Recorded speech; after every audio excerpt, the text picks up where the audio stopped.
ನೀರಿನ ಹಾಗೆ ಹಣ ಕೈಯಿಂದ ಜಾರುತ್ತಿದ್ದರೆ ಬೇಗನೆ ಪಾಲಿಸಿ ಈ ವಾಸ್ತು ಸಲಹೆಗಳನ್ನು. ಮನೆಯಲ್ಲಿ ಸುಖ, ಶಾಂತಿ, ಸಮೃದ್ಧಿ ಮತ್ತು ಸಂಪತ್ತು ಸದಾ ಇರಬೇಕಾದರೆ ಕೆಲವು ವಿಶೇಷವಾದ ನಿಯಮಗಳನ್ನು ಪಾಲಿಸುವುದು ಅಗತ್ಯವಾಗುತ್ತದೆ. ಹಿಂದೂ ಧರ್ಮದಲ್ಲಿ ಈ ನಿಯಮಗಳನ್ನು ವಾಸ್ತು ನಿಯಮ ಎಂದು ಕರೆಯುತ್ತಾರೆ. ಹಿಂದಿನ ಕಾಲದಿಂದಲೂ ಈ ವಿಷಯಗಳ ಬಗ್ಗೆ ವಿಶೇಷವಾದ ಗಮನವನ್ನು ವಹಿಸಲಾಗುತ್ತಿದೆ. ವಾಸ್ತುಶಾಸ್ತ್ರದಲ್ಲಿ ಕೂಡ ನಮ್ಮ ಹಿಂದೂ ಧರ್ಮ ಹಾಗೂ ಶಾಸ್ತ್ರಗಳ ಬಗ್ಗೆ ಉಲ್ಲೇಖವಿದೆ. ನೀವು ನಿಮ್ಮ ಅಕ್ಕಪಕ್ಕದಲ್ಲಿ ನೋಡಿರಬಹುದು, ಹಗಲು ರಾತ್ರಿ ಕಷ್ಟಪಟ್ಟು ದುಡಿದ ನಂತರವೂ ಅವರ ಜೀವನದಲ್ಲಿ ಆರ್ಥಿಕವಾಗಿ ಕಷ್ಟಗಳು ಕಾಡುತ್ತದೆ. ಹಣದ ಆಗಮನವೇನೂ ಆಗುತ್ತದೆ, ಆದರೆ ಅದು ಹೆಚ್ಚಿನ ಕಾಲ ಉಳಿಯುವುದಿಲ್ಲ. ಎಷ್ಟೇ ಪ್ರಯತ್ನ ಪಟ್ಟರೂ ಪರಿಸ್ಥಿತಿ ಬದಲಾಗುವುದಿಲ್ಲ. ಜ್ಯೋತಿಷ್ಯ ಶಾಸ್ತ್ರ ಮತ್ತು ವಾಸ್ತುಶಾಸ್ತ್ರದಲ್ಲಿ ಈ ಸಮಸ್ಯೆಯನ್ನು ದೂರ ಮಾಡಲು ಕೆಲವು ಪರಿಹಾರಗಳನ್ನು ಹೇಳಲಾಗಿದೆ.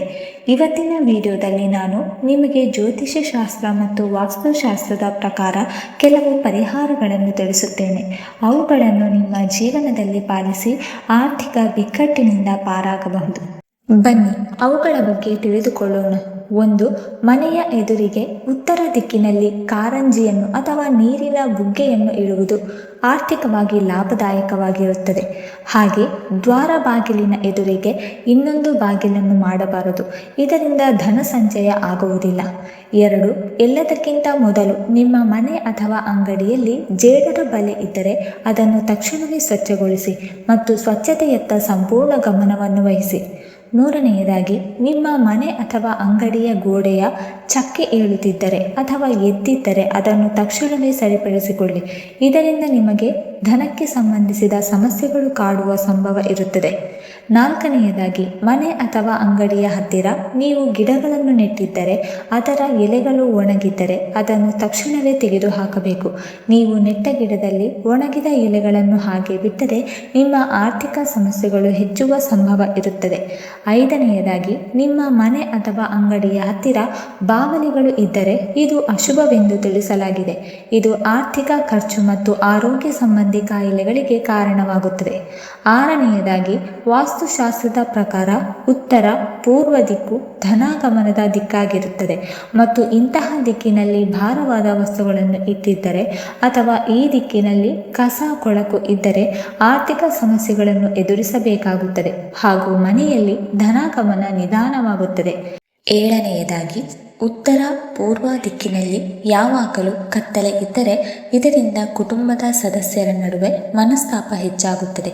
ಹಾಗಾಗಿ ಈ ದಿಕ್ಕಿನಲ್ಲಿ ಸದಾ ಬೆಳಕು ಇರುವಂತೆ ನೋಡಿಕೊಳ್ಳಬೇಕು.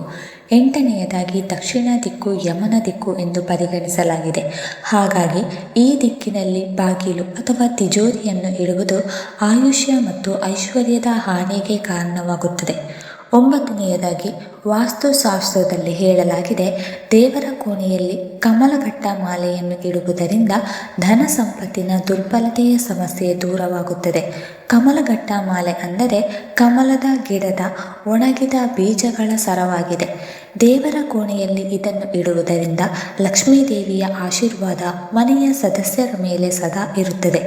ಜ್ಯೋತಿಷ್ಯ ಶಾಸ್ತ್ರದ ಪ್ರಕಾರ ಮನೆಯಲ್ಲಿ ಸದಾ ಆರ್ಥಿಕ ಸಮಸ್ಯೆಗಳಿದ್ದರೆ ಮನೆಯ ಪೂರ್ವ ಉತ್ತರ ದಿಕ್ಕಿನಲ್ಲಿ ಒಂದು ಪಾತ್ರೆಯಲ್ಲಿ ಉಪ್ಪನ್ನು ಹಾಕಿ ಇಡಬೇಕು ಮತ್ತು ಕಾಲಕಾಲಕ್ಕೆ ಅದನ್ನು ಬದಲಾಯಿಸುತ್ತಿರಬೇಕು.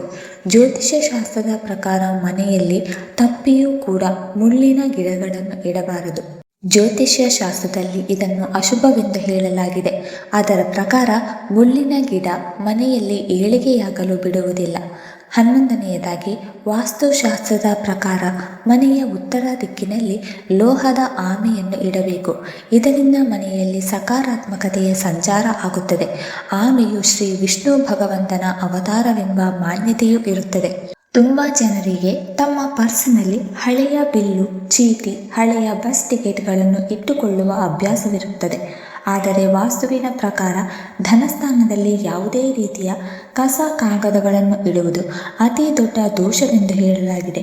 ವಾಸ್ತುವಿನ ಪ್ರಕಾರ ಯಾವ ವ್ಯಕ್ತಿ ಧನಸ್ಥಾನದಲ್ಲಿ ಅಂದರೆ ತಿಜೋರಿ ಅಥವಾ ಪರ್ಸ್ನಲ್ಲಿ ಅನಾವಶ್ಯಕ ವಸ್ತುಗಳನ್ನು ಇಡುತ್ತಾನೋ ಅಂತಹ ಸ್ಥಳದಲ್ಲಿ ಲಕ್ಷ್ಮೀದೇವಿಯು ದೂರ ಸರಿಯುತ್ತಾಳೆ. 13ನೇದಾಗಿ ವಾಸ್ತುವಿನ ಪ್ರಕಾರ ಯಾವ ವ್ಯಕ್ತಿ ತನ್ನ ಪರ್ಸು ಮತ್ತು ಅದರಲ್ಲಿರುವ ಹಣವನ್ನು ತನ್ನ ಅಪವಿತ್ರ ಕೈಗಳಿಂದ ಮುಟ್ಟುತ್ತಾನೋ ಅಂಥವರ ಪರ್ಸ್ನಲ್ಲಿ ಹಣವು ಎಂದಿಗೂ ಉಳಿಯುವುದಿಲ್ಲ ಮತ್ತು ಸಾಕಷ್ಟು ಪ್ರಯತ್ನಗಳ ನಂತರವೂ ಅದು ಖಾಲಿಯಾಗಿಯೇ ಉಳಿಯುತ್ತದೆ. ಹಾಗೆ ಶೌಚಾಲಯಕ್ಕೆ ಹೋಗಿ ಬಂದ ನಂತರ ಕೈಗಳನ್ನು ತೊಳೆಯದೆ ಎಂದಿಗೂ ಕೂಡ ಹಣವನ್ನು ಮುಟ್ಟಬಾರದು.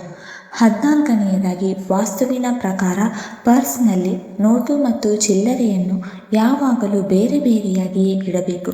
ಹಾಗಾಗಿ ತಪ್ಪಿಯೂ ಕೂಡ ನೋಟು ಮತ್ತು ಚಿಲ್ಲರೆಯನ್ನು ಒಟ್ಟಿಗೆ ಇಡಬೇಡಿ. 15ನೇದಾಗಿ ಪೊರಕೆಯನ್ನು ಎಂದಿಗೂ ಕೂಡ ಎದುರಿಗೆ ಇಡಬಾರದು. ಇದನ್ನು ಯಾವಾಗಲೂ ಯಾರಿಗೂ ಕಾಣದಂತೆಯೇ ಇಡಬೇಕು. ಅಂದರೆ ಯಾವುದೇ ಹೊರಗಿನ ವ್ಯಕ್ತಿಯ ದೃಷ್ಟಿ ಪೊರಕೆಯ ಮೇಲೆ ಬೀಳಬಾರದು. 16ನೇದಾಗಿ ವಾಸ್ತುವಿನ ಪ್ರಕಾರ ಪರ್ಸ್ನಲ್ಲಿ ಎಂದಿಗೂ ಕೂಡ ಹರಿದ ನೋಟುಗಳನ್ನು ಇಡಬಾರದು.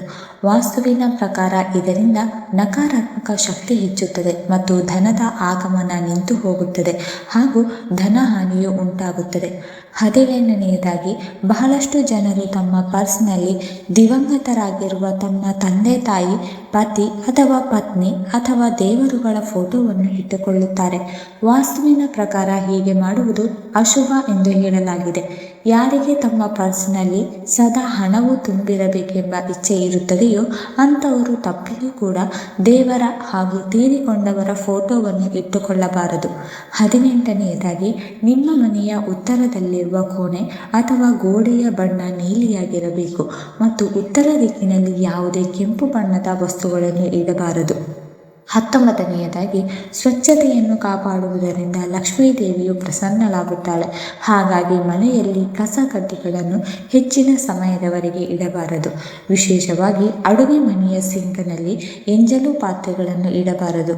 ಇನ್ನು ಕೊನೆಯದಾಗಿ ವಾಸ್ತುಶಾಸ್ತ್ರದ ಪ್ರಕಾರ ಮನೆಯ ಮುಖ್ಯ ದ್ವಾರ ಸದಾ ಸ್ವಚ್ಛವಾಗಿರಬೇಕು ಮತ್ತು ಬಣ್ಣವನ್ನು ಹಚ್ಚಿ ಸುಂದರವಾಗಿಡಬೇಕು. ಯಾಕೆಂದರೆ ಸ್ವಚ್ಛವಾದ ಮತ್ತು ಸುಂದರವಾದ ಸ್ಥಳ ಲಕ್ಷ್ಮೀದೇವಿಯನ್ನು ಆಕರ್ಷಿಸುತ್ತದೆ.